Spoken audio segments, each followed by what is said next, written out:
This is The Sea Lady, A Tissue of Moonshine, written by H.G. Wells. Published in 1902, this book is in the public domain. Narration by ElevenLabs professional voice clone, Anna Rita 2. Chapter 2. Some First Impressions. Section 1. There, with as much verisimilitude as I can give it, is how the Folkestone mermaid really came to land. There can be no doubt that the whole affair was a deliberately planned intrusion upon her part. She never had cramp, she couldn't have cramp. And as for drowning, nobody was near drowning for a moment except Mr. Bunting, whose valuable life she very nearly sacrificed at the outset of her adventure. And her next proceeding was to demand an interview with Mrs. Bunting and to presume, upon her youthful and glowing appearance, to gain the support, sympathy and assistance of that good-hearted lady, who, as a matter of fact, was a thing of yesterday, a mere chicken in comparison with her own immemorial years, in her extraordinary raid upon humanity. Her treatment of Mrs. Bunting would be incredible if we did not know that, in spite of many disadvantages, the Sea Lady was an extremely well-read person. She admitted as much in several later conversations with my cousin Melville. For a time there was a friendly intimacy, so Melville always preferred to present it between these two, and my cousin, who has a fairly considerable amount of curiosity, learnt many very interesting details about the life out there or down there, for the Sea Lady used either expression. At first the Sea Lady was exceedingly reticent under the gentle insistence of his curiosity, but after a time, I gather, she gave way to bursts of cheerful confidence. "It is clear," says my cousin, "that the old ideas of the submarine life as a sort of perpetual game of hoo-hoop through groves of coral, diversified by moonlight hair-combings on rocky strands, need very extensive modification. In this matter of literature, for example, they have practically all that we have, and unlimited leisure to read it in. Melville is very insistent upon, and rather envious of that unlimited leisure.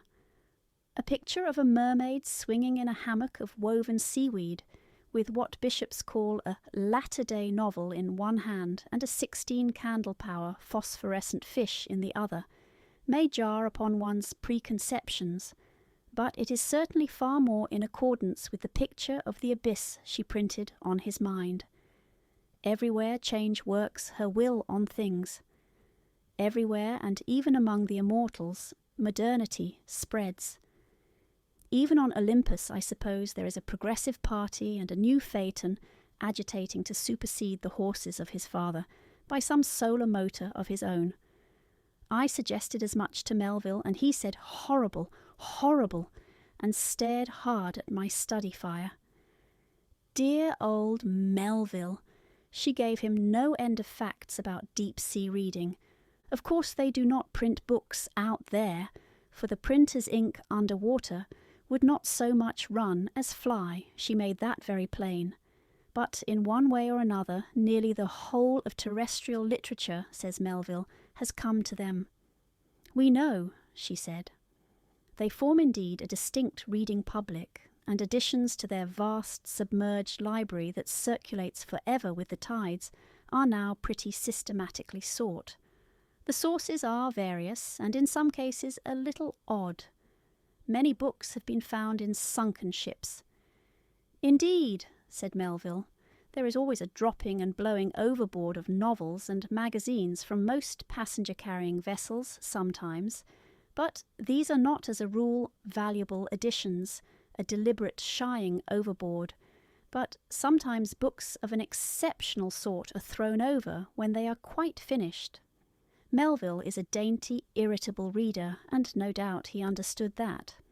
From the sea beaches of holiday resorts, moreover, the lighter sorts of literature are occasionally getting blown out to sea, and so soon as the booms of our great popular novelists are over, Melville assured me, the libraries find it convenient to cast such surplus copies of their current works as the hospitals and prisons cannot take, below high water mark. "That's not generally known," said I. "They know it," said Melville. "In other ways the beaches yield. Young couples who begin to sit heapy," the sea lady told my cousin, "as often as not, will leave excellent modern fiction behind them, when at last they return to their proper place. There is a particularly fine collection of English work, it seems, in the deep water of the English Channel. Practically the whole of the Tauchnitz library is there, thrown overboard at the last moment by conscientious or timid travellers returning from the continent, and there was for a time a similar source of supply of American reprints in the Mersey, but that has fallen off in recent years. And the deep-sea mission for fishermen has now for some years been raining down tracts and giving a particularly elevated tone of thought to the extensive shallows of the North Sea. The sea lady was very precise on these points. When one considers the conditions of its accumulation, one is not surprised to hear that the element of fiction is as dominant in this deep sea library as it is upon the counters of Messrs. Moody. But my cousin learnt that the various illustrated magazines, and particularly the fashion papers, are valued even more highly than novels, are looked for far more eagerly and perused with envious emotion. Indeed, on that point my cousin got a sudden glimpse of one of the motives that had brought this daring young lady into the air. He made some sort of suggestion. "We should have taken to dressing long ago," she said, and added with a vague quality of laughter in her tone, "It isn't that we're unfeminine, Mr. Melville, only, as I was explaining to Mrs. Bunting, one must consider one's circumstances. How can one hope to keep anything nice under water? Imagine lace." "Soaked," said my cousin Melville. "Drenched," said the sea lady. "Ruined," said my cousin Melville. "And then, you know," said the sea lady very gravely, "one's hair." "Of course," said Melville. "Why, you can never get it dry." "That's precisely it," said she. My cousin Melville had a new light on an old topic. "And that's why, in the old time—" "Exactly!" she cried. "Exactly! Before there were so many excursionists and sailors and low people about, one came out, one sat and brushed it in the sun, and then, of course, it really was possible to do it up. But now—" She made a petulant gesture and looked gravely at Melville, biting her lip the while. My cousin made a sympathetic noise. "The horrid modern spirit," he said almost automatically. But though fiction and fashion appear to be so regrettably dominant in the nourishment of the mer-mind, it must not be supposed that the most serious side of our reading never reaches the bottom of the sea.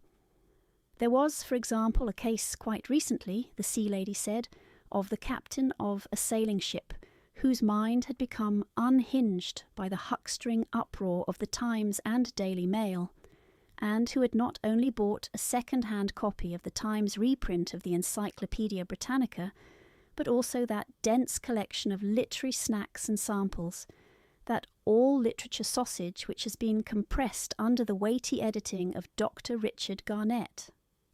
It has long been notorious that even the greatest minds of the past were far too copious and confusing in their, as the word goes, lubrications. Dr. Garnett, it is alleged, has seized the gist and presented it so compactly that almost any businessman now may take hold of it without hindrance to his more serious occupations. The unfortunate and misguided seaman seems to have carried the entire collection aboard with him, with the pretty evident intention of coming to land in Sydney the wisest man alive, a Hindu-minded thing to do. The result might have been anticipated. The mass shifted in the night through the whole weight of the science of the middle 19th century and the literature of all time in a virulently concentrated state on one side of his little vessel and capsized it instantly. The ship, the sea lady said, dropped into the abyss as if it were loaded with lead, and its crew and other movables did not follow it down until much later in the day. The captain was the first to arrive, said the sea lady, and it is a curious fact, due probably to some preliminary dippings into his purchase, that he came head first, instead of feet down and limbs expanded in the customary way. However, such exceptional windfalls avail little against the rain of light literature that is constantly going on. The novel and the newspaper remain the world's reading even at the bottom of the sea. As subsequent events would seem to show, it must have been from the common latter-day novel and the newspaper that the sea lady derived her ideas of human life and sentiment and the inspiration of her visit. And if at times she seemed to underestimate the nobler tendencies of the human spirit, if at times she seemed disposed to treat Adeline Glendower and many of the deeper things of life with a certain sceptical levity, if she did at last indisputably subordinate reason and right feeling to passion, it is only just to her and to those deeper issues that we should ascribe her aberrations to their proper cause. Section 2. My cousin Melville, I was saying, did at one time or another get a very vague conception of what that deep-sea world was like. But whether his conception has any quality of truth in it is more than I dare say. He gives me an impression of a very strange world indeed, a green, luminous fluidity in which these beings float, a world lit by great shining monsters that drift athwart it, and by waving forests of nebulous luminosity amidst which the little fishes drift like netted stars. It is a world with neither sitting, nor standing, nor going, nor coming, through which its inhabitants float and drift as one floats and drifts in dreams. And the way they live there— "My dear man," said Melville, "it must be like a painted ceiling. I do not even feel certain that it is in the sea particularly that this world of the sea lady is to be found. But about those saturated books and drowned scraps of paper, you say. Things are not always what they seem, and she told him all of that, we must reflect, one laughing afternoon. She could appear at times, he says, as real as you or I, and again came mystery all about her. There were times when it seemed to him you might have hurt her or killed her, as you can hurt and kill anyone with a penknife, for example, and there were times when it seemed to him you could have destroyed the whole material universe and left her smiling still. But of this ambiguous element in the lady, more is to be told later. There are wider seas than ever keel sailed upon, and deeps that no lead of human casting will ever plumb. When it is all summed up, I have to admit, I do not know, I cannot tell. I fall back upon Melville and my poor array of collected facts. At first there was amazingly little strangeness about her for any who had to deal with her. There she was, palpably solid and material, a lady out of the sea. This modern world is a world where the wonderful is utterly commonplace. We are bred to show a quiet freedom from amazement, and why should we boggle at material mermaids, with dewars solidifying all sorts of impalpable things, and Marconi waves spreading everywhere? To the Buntings she was, as matter of fact, as much a matter of authentic and reasonable motives, and of sound, solid sentimentality, as everything else in the Bunting world. So she was for them in the beginning, and so up to this day with them her memory remains. Section 3. The way in which the sea lady talked to Mrs. Bunting on that memorable morning, when she lay all wet and still visibly fishy on the couch in Mrs. Bunting's dressing-room, I am also able to give with some little fullness, because Mrs. Bunting repeated it all several times, acting the more dramatic speeches in it, to my cousin Melville in several of those good long talks that both of them in those happy days, and particularly Mrs. Bunting, always enjoyed so much. And with her very first speech, it seems, the sea lady took her line straight to Mrs. Bunting's generous managing heart. She sat up on the couch, drew the antimacassar modestly over her deformity, and sometimes looking sweetly down, and sometimes openly and trustfully into Mrs. Bunting's face, and speaking in a soft, clear, grammatical manner that stamped her at once as no mere mermaid but a finished fine sea lady, she made a clean breast of it, as Mrs. Bunting said, and fully and frankly placed herself in Mrs. Bunting's hands. "Mrs. Bunting," said Mrs. Bunting to my cousin Melville in a dramatic rendering of the sea lady's manner, "do permit me to apologise for this intrusion, for I know it is an intrusion, but indeed it has almost been forced upon me. And if you will only listen to my story, Mrs. Bunting, I think you will find, well, if not a complete excuse for me, for I can understand how exacting your standards must be, at any rate, some excuse for what I have done for what I must call, Mrs. Bunting, my deceitful conduct towards you. Deceitful it was, Mrs. Bunting, for I never had cramp. But then, Mrs. Bunting," and here Mrs. Bunting would insert a long, impressive pause, "I never had a mother." "And then and there," said Mrs. Bunting when she told the story to my cousin Melville, "the poor child burst into tears and confessed she had been born ages and ages ago in some dreadful, miraculous way, in some terrible place near Cyprus, and had no more right to a surname. Well, there," said Mrs. Bunting, telling the story to my cousin Melville, and making the characteristic gesture with which she always passed over and disowned any indelicacy to which her thoughts might have tended.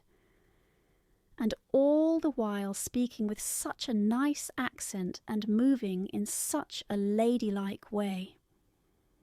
"Of course," said my cousin Melville, "there are classes of people in whom one must weigh—" "Precisely," said Mrs. Bunting, "and you see it seems she deliberately chose me as the very sort of person she had always wanted to appeal to. It wasn't as if she came to us haphazard. She picked us out. She had been swimming round the coast watching people day after day, she said, for quite a long time. And she said when she saw my face, watching the girls bathe, you know how funny girls are, said Mrs. Bunting with a little deprecatory laugh, and all the while with a moisture of emotion in her kindly eyes. She took quite a violent fancy to me from the very first. "I can quite believe that, at any rate," said my cousin Melville with unction. "I know he did, although he always leaves it out of the story when he tells it to me. But then he forgets that I have had the occasional privilege of making a third party in these good long talks. You know it's most extraordinary and exactly like the German story," said Mrs. Bunting. What is it?" "Undine?" "Exactly, yes. And it really seems these poor creatures are immortal, Mr. Melville, at least within limits, creatures born of the elements and resolved into the elements again, and just as it is in the story, there's always a something. They have no souls at all, nothing. And the poor child feels it. She feels it dreadfully. But in order to get souls, Mr. Melville, you know they have to come into the world of men. At least so they believe down there. And so she has come to Folkestone. To get a soul. Of course that's her great object, Mr. Melville, but she's not at all fanatical or silly about it, any more than we are. Of course we people who feel deeply—" "Of course," said my cousin Melville with, I know, a momentary expression of profound gravity, drooping eyelids and a hushed voice. For my cousin does a good deal with his soul, one way and another. "And she feels that if she comes to earth at all," said Mrs. Bunting, "she must come among nice people and in a nice way. One can understand her feeling like that, but imagine her difficulties. To be a mere cause of public excitement, and silly paragraphs in the silly season, to be made a sort of show of— in fact, she doesn't want any of it," added Mrs. Bunting with the emphasis of both hands. "What does she want?" asked my cousin Melville. "She wants to be treated exactly like a human being, to be a human being, just like you or me. And she asks to stay with us, to be one of our family, and to learn how we live. She has asked me to advise her what books to read that are really nice, and where she can get a dressmaker, and how she can find a clergyman to sit under who would really be likely to understand her case, and everything. She wants me to advise her about it all. She wants to put herself altogether in my hands, and she asked it all so nicely and sweetly. She wants me to advise her about it all. Said my cousin Melville. You should have heard her, cried Mrs. Bunting. Practically it's another daughter, he reflected. Yes, said Mrs. Bunting, and even that did not frighten me. She admitted as much. Still, he took a step. She has means, he inquired abruptly. Ample. She told me there was a box. She said it was moored at the end of a groin, and accordingly dear Randolph watched all through luncheon, and afterwards, when they could wade out and reach the end of the rope that tied it, he and Fred pulled it in, and helped Fitch and the coachman carry it up. It's a curious little box for a lady to have, well made, of course, but of wood, with a ship painted on the top and the name of Tom cut in it roughly with a knife. But, as she says, leather simply will not last down there, and one has to put up with what one can get. And the great thing is, it's full, perfectly full, of gold coins and things. Yes, gold and diamonds, Mr. Melville. You know Randolph understands something. Yes, well, he says that box, oh, I couldn't tell you how much it isn't worth. And all the gold things with just a sort of faint, ready touch. But anyhow, she is rich, as well as charming and beautiful. And really, you know, Mr. Melville, altogether, well, I'm going to help her, just as much as ever I can. Practically, she's to be our paying guest. As you know, it's no great secret between us, Adeline. Yes, she'll be the same. And I shall bring her out and introduce her to people and so forth. It will be a great help, and for everyone except just a few intimate friends, she is to be just a human being who happens to be an invalid, temporarily an invalid, and we are going to engage a good, trustworthy woman, the sort of woman who isn't astonished at anything. You know, they're a little expensive, but they're to be got, even nowadays, who will be her maid and make her dresses, her skirts at any rate. And we shall dress her in long skirts and throw something over it. You know. Over? The tail, you know, my cousin Melville said precisely, with his head and eyebrows. But that was the point that hadn't been clear to him so far, and it took his breath away. Positively, a tail. All sorts of incorrect theories went by the board. Somehow he felt this was a topic not to be too urgently pursued. But he and Mrs. Bunting were old friends. And she really has a tail? He asked. Like the tail of a big mackerel, said Mrs. Bunting, and he asked no more. It's a most extraordinary situation, he said. But what else could I do? Asked Mrs. Bunting. Of course the thing's a tremendous experiment, said my cousin Melville, and repeated quite inadvertently, a tail. Clear and vivid before his eyes, obstructing absolutely the advance of his thoughts, were the shiny clear lines, the oily black, the green and purple and silver, and the easy expansiveness of a mackerel's termination. But really, you know, said my cousin Melville, protesting in the name of reason and the 19th century, a tail. I patted it, said Mrs. Bunting. Section 4. Certain supplementary aspects of the sea lady's first conversation with Mrs. Bunting I got from that lady herself afterwards. The sea lady had made one queer mistake. Your 4 charming daughters, she said, and your 2 sons. My dear, cried Mrs. Bunting. They had got through their preliminaries by then. I've only 2 daughters and 1 son. The young man who rescued me. Yes, and the other 2 girls are friends, you know, visitors who are staying with me. On land, one has visitors. I know, so I made a mistake. Oh, yes. And the other young man? You don't mean Mr. Bunting? Who is Mr. Bunting? The other gentleman who... No, there was no one. But several mornings ago? Could it have been Mr. Melville? I know. You mean Mr. Chatteris. I remember. He came down with us one morning. A tall young man with fair, rather curlyish, you might say, hair, wasn't it? And a rather thoughtful face. He was dressed all in white linen, and he sat on the beach. I fancy he did, said the sea lady. He's not my son. He's a friend. He's engaged to Adeline, to the elder Miss Glendower. He was stopping here for a night or so. I dare say he'll come again on his way back from Paris. Dear me, fancy my having a son like that. The sea lady was not quite prompt in replying. What a stupid mistake for me to make, she said slowly, and then with more animation. Of course, now I think he's much too old to be your son. Well, he's 32, said Mrs. Bunting with a smile. It's preposterous. I won't say that.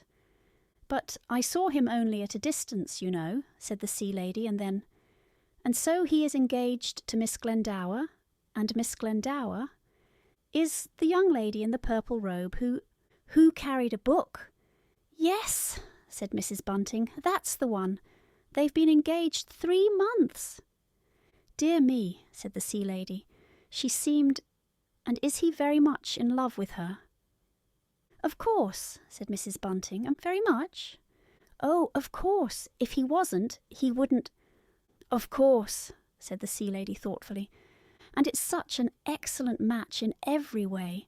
Adeline's just in the very position to help him, and Mrs. Bunting, it would seem, briefly but clearly supplied an indication of the precise position of Mr. Chatteris, not omitting even that he was the nephew of an earl, as indeed why should she omit it, and the splendid prospects of his alliance with Miss Glendower's plebeian but extensive wealth. The sea lady listened gravely. He is young, he is able, he may still be anything, and she is so earnest, so clever herself, always reading. She even reads blue books, I mean dreadful statistical schedule-y things, and the condition of the poor and all those things. She knows more about the condition of the poor than anyone I've ever met, what they earn and what they eat, and how many of them live in a room. So dreadfully crowded, you know, perfectly shocking. She is just the helper he needs. So dignified, so capable of giving political parties and influencing people, so earnest. And you know she can talk to workmen and take an interest in trades unions, and in quite astonishing things. I always think she's just Marcella come to life. And from that the good lady embarked upon an illustrative but involved anecdote of Miss Glendower's marvellous blue bookishness. He'll come here again soon? The sea lady asked quite carelessly in the midst of it. The query was carried away and lost in the anecdote, so that later the sea lady repeated her question even more carelessly. But Mrs. Bunting did not know whether the sea lady sighed at all or not. She thinks not. She was so busy telling her all about everything that I don't think she troubled very much to see how her information was received. What mind she had left over from her own discourse was probably centred on the tale. Section 5. Even to Mrs. Bunting's senses, she is one of those persons who take everything, except of course impertinence or impropriety, quite calmly. It must, I think, have been a little astonishing to find herself sitting in her boudoir, politely taking tea with a real, live, legendary creature. They were having tea in the boudoir because of callers, and quite quietly because, in spite of the sea lady's smiling assurances, Mrs. Bunting would have it. She must be tired and unequal to the exertions of social intercourse.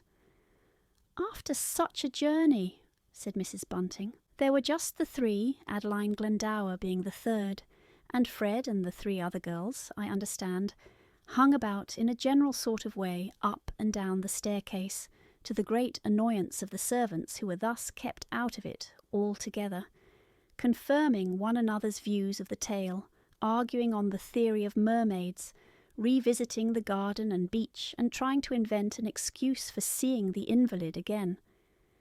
They were forbidden to intrude and pledged to secrecy by Mrs. Bunting, and they must have been as altogether unsettled and miserable as young people can be.